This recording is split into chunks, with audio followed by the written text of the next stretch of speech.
Hey, social media managers. So today we're going to talk about social media strategy. Now, if you've followed my channel or my work for any time, then you know that before I jump in and do implementation with a done-for-you client, I always sell a social media audit and strategy first. Now, when I land a client for this audit and strategy, I want to be as efficient as possible with my time in executing it. And in order to do that, what I have done is over the course of working with more than 300 businesses on a social media strategy, I have found the 4 categories of businesses that I run into the most often, and likely they are the 4 types of businesses that you run into as well. And since we all know that social media strategy is not a one-size-fits-all kind of thing, then in this video, we'll talk about those 4 types of businesses and how to modify your social media strategy for each type. So the 4 types of businesses are, number 1, digital products or subscriptions. So digital products and subscriptions are businesses that sell information online. We also know them as course creators because they sell things in the form of ebooks, videos, software, technology. I would even include SaaS in this category because the idea is that the person is buying a pixel, right? They're buying something that's digital, so I don't have to mail them anything physical. They're buying a video, they're buying an ebook, something they can download, audio that they can listen to, or they're buying a subscription to a software, right? Something that they can access immediately and digitally. So that's digital products and subscriptions. Now, this type of business is B2B or B2C, so you could sell a software to a consumer or to another business. You are familiar with these types of businesses because you use them business to business as a social media manager that invests in a tool. So let me give you an example of like Hootsuite or any other social media scheduler that you use. It's you as an investor, as a social media manager, investing in the tool. Now you'll notice they have different levels because there is like an enterprise model where if you're doing the B2B version where you need to buy like 100 licenses, you probably want to speak on the phone to a representative because there may be different things to add on, different customizations, different things you can add or take away, and the price adjusts when you're doing at that level. But just as a smaller agency or as a solopreneur, right, that's where that B2C and B2B line gets a little bit blurred, is because there are so many solopreneurs. Even just like myself, when I'm buying something, I'm buying it for my business, but it's me that's buying it. I'm not buying necessarily 100 licenses for a corporation that is, going to use a tool. It's still takes the same type of distributed social media strategy to bring people back to that page to sort of see the options, know what's right for them, and move them into the sales cycle. Now, the second type of business is a physical product. So this is distinguished and different from a digital product because when the person makes the purchase, they then have to wait for the product to come in the mail. So whether you're selling these through your own website or you use a merchant like Amazon or Etsy, physical products are where I don't have access immediately.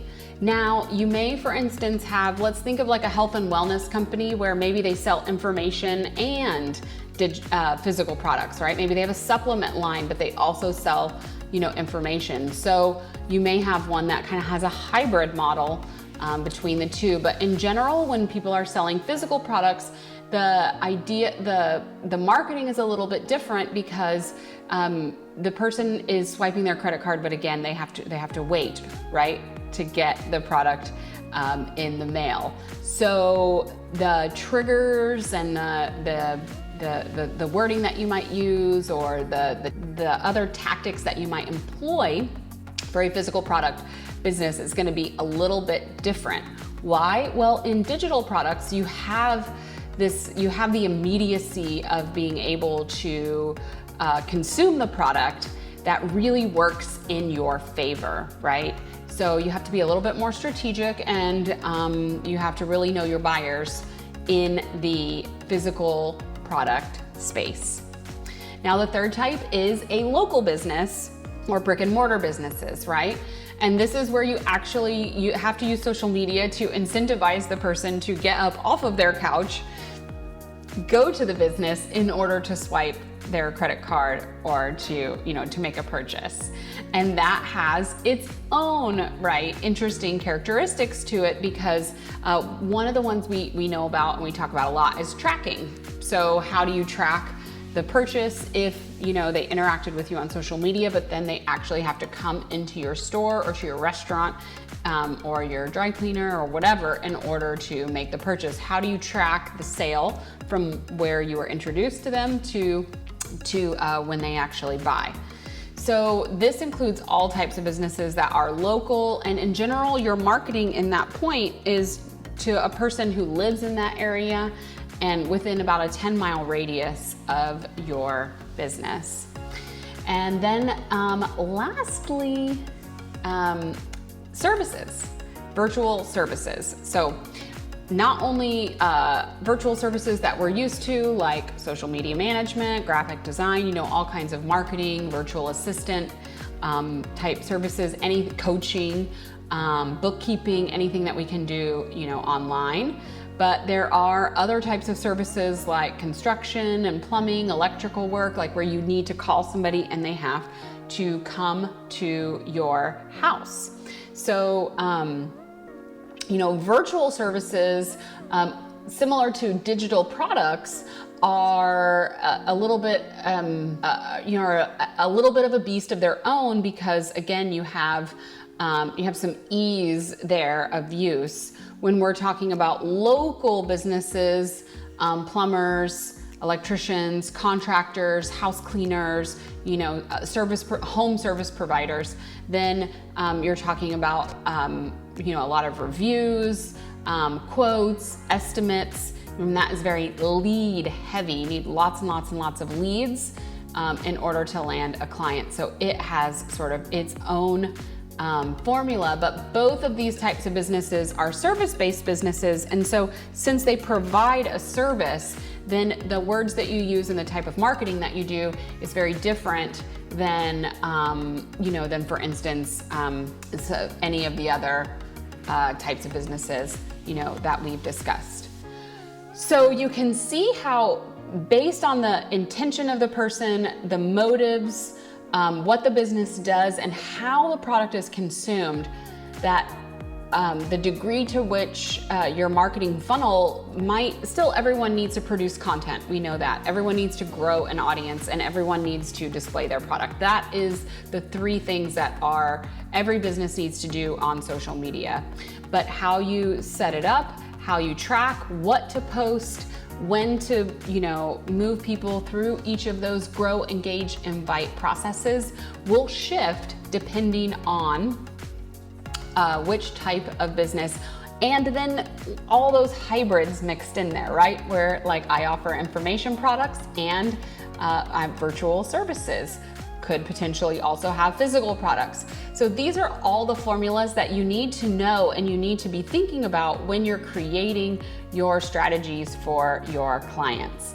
Now, if you were to use, my students who have applied and used this strategic approach, what they find is that they are able to create what seems like overwhelming in their head. When you boil it down to one of these four formulas, becomes much more manageable. So a person comes to you and you first just have to sort of diagnose what type of business they are, and then you go grab the template that you have created for that specific type of business that shows, okay, well, here's how they grow their audience. Here's the type of content they create to engage the audience, and then here's how they feature or highlight their products or services to their customers, or to their followers, excuse me. Now, if this sounds interesting to you and you want to learn more about how to implement this in your business, I have really great news. I'm hosting an extended web class on the Social Media Day, actually just the day before Social Media Day on June 29th, coming up just right around the corner at 1 p.m. Central Time. And there's a link probably in the description of this video or on this page if you're reading it on our blog, or our link could be in the bio if you're seeing this video on social media, where you can get registered.